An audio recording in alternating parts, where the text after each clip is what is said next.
কেন? জি সমান তালে একজন সেনাপতি হিসাবে, যোদ্ধা হিসাবে না, সেনাপতি হিসাবে। Thank you. আমি আপনাকে এই কৃতজ্ঞতাটুকু জানাতে অনেক দেরি করে ফেললাম। না না না না না, আপনি ক্ষমা করবেন। না না না না, দলের পক্ষে, আমার পক্ষ থেকে এবং বাংলাদেশে আমরা যারা মুসলিম বসবাস করি সবার হয়ে আমি আপনাকে কৃতজ্ঞতা জানাচ্ছি, ধন্যবাদ জানাচ্ছি যে আপনি কঠিন দিনে আমাদের পাশে বহন কেউ দাঁড়ায় নাই, ওই সময় আপনি দাঁড়াইছেন আমাদের পাশে। আল্লাহু আকবার। জি আল্লাহ আকবার। আমি তো আপনার এই ঋণ আমরা পরিশোধ করতে পারবো না, পারবো না। আমি খালি একটা কথা আপনাকে বলতে চাই, আমার বড় ভাই, যে জামায়াতের আপনি এত বড় পজিশন থেকে আমাকে যে কল করছেন, আমি really I am grateful. I think all my fight and all my labour for all this time, আজকে আমি খুব শান্তি পাচ্ছি। 11 সালে যখন প্রথম লিখলাম নয়া দিগন্তে, আমি মানে কি অত্যাচারী শাসকের বিরুদ্ধে, আমার উপর দিয়ে যে কি ঝড় গেছে, আমার বাড়ি ঘর সমস্ত ব্লক করে দিছে, দেশে যাওয়া বন্ধ করে দিছে, আমার বিরুদ্ধে অনেক কিছু করছে, মামলা দিছে। তো আমার একটা কথা আছে, এখন আপনারা কেন ভাইয়া, কেন আপনার শহীদ পরিবারদেরকে হাইলাইট করে মীর কাশেম আলী, তার ছেলে, তারপরে শহীদ যারা হয়েছে গোলাম আজম স্যার, তার পরিবার, তার ছেলের সঙ্গে আমি দেখা করছি, ব্যারিস্টার আজমির, মানে ব্রিগেডিয়ার আজমির সঙ্গে আমি দেখা করছি, আমার তাদের সঙ্গে যোগাযোগ আছে। কামরুজ্জামান, যার বিরুদ্ধে আমি সাক্ষী দেই নাই বলে আমার বিরুদ্ধে এত তারা অত্যাচার করছে। তো এই পরিবারগুলোকে একটা সেপারেট ট্রাইব্যুনাল করে আমি সাক্ষী দিতে চাই, আমি যাইতে চাই।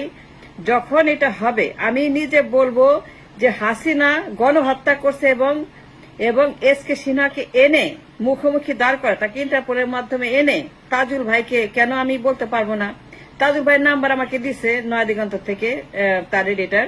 তো আমি চাই কি যে এসকে সিনহাকে দেশে আইনা ইন্টারপোলের মাধ্যমে দুইজনকে মুখোমুখি দাঁড় করে প্রশ্ন করা হোক যে এসকে সিনহা কি বলে আর ওই হাসিনা কি বলে, এবং এই মানুষগুলো যে খুন করছে, আমি যে তার মাঝখানে একটা সাক্ষী।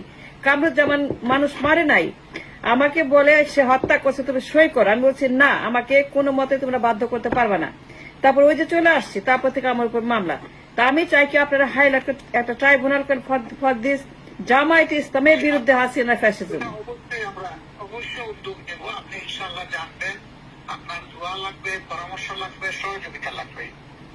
আমি সাক্ষী দিতে চাই কামরুজ্জামানের পক্ষে, শহীদ পরিবারের পক্ষে, মীর কাশেম আলীর পক্ষে, গোলাম আজম স্যারের পক্ষে, সাইদি স্যারের পক্ষে।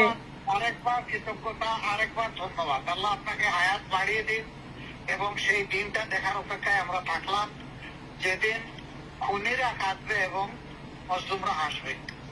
জি স্যার, এসকে সিনহার ব্যাপারটা আমি আবার হাইলাইট করে বলবো, তাকে নিয়ে আসেন, আমি সাক্ষী দিতে চাই। I want to stand on the card করা এবং বলতে চাই যে কামরুজ্জামানদেরকে খুন করা হয়েছে এবং সেই জন্য তাকে লটকাইতে হবে 100 বার ঢাকা স্টেডিয়ামে।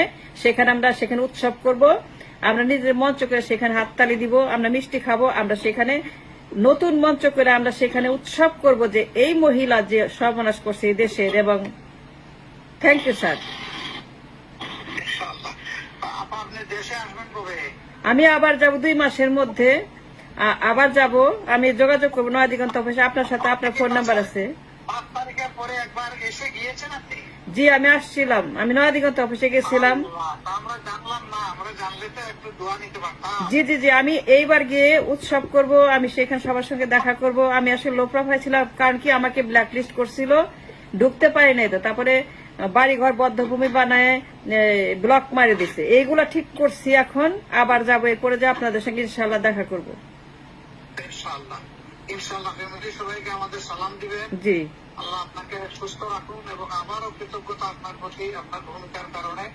আল্লাহ তাআলা আপনাকে আরো বেশি সাহস বাড়িয়ে দিন এবং সত্যের পক্ষে আজীবন দাঁড়ানোর শক্তি দান করুন। স্যার 2টা কথা, একটা হচ্ছে যে আমি যদি কিছু করতে পারি আমাকে জানাবেন, যদি কিছু করা লাগে আমার, আবার এনিথিং। এবং যখন এখানে আসবেন প্লিজ আমাদের এখানে আসবেন, আমি আপনাদেরকে এন্টারটেইন করব এবং আমি আপনাদের সঙ্গে মিটিং করব এবং আমি আপনাদেরকে নিয়ে অনুষ্ঠান করব।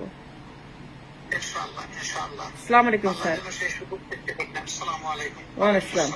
ওকে, থ্যাংক ইউ। আসসালাম।